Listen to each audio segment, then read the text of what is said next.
किसी लगा रखे तुम लोगों ने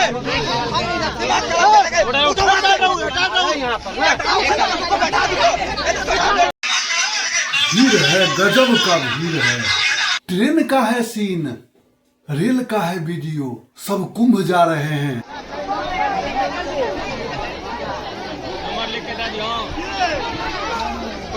साड़ी में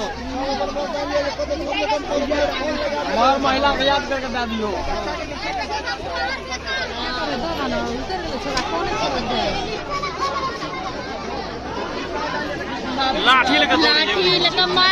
मेरा दोस्त वीडियो भेजा है, ट्रेन का भीड़ दिखाया है, अपना भी टिकट बना हुआ है, जाना तो है क्योंकि हमारी आस्था है वहाँ। सब बुजुर्ग का कहना है, सब जानकार व्यक्ति का कहना है कि ये 144 साल के बाद ऐसा कुंभ लगा है। तो चलिए प्रयागराज संगम में स्नान करेंगे, हम लोग भी जाएंगे और आप लोग भी चलिए। वहाँ सभी देवता पहुँचे हुए हैं, सभी महात्मा साधु देश विदेश के आदमी सब आ रहे हैं, शहर का शहर जा रहा है, गांव का गांव जा रहा है। ये कुंभ नहीं महाकुंभ है।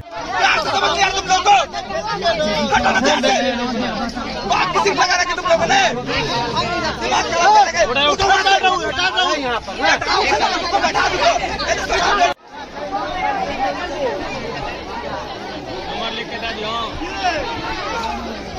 साड़ी में और महिला को याद करके दे दियो।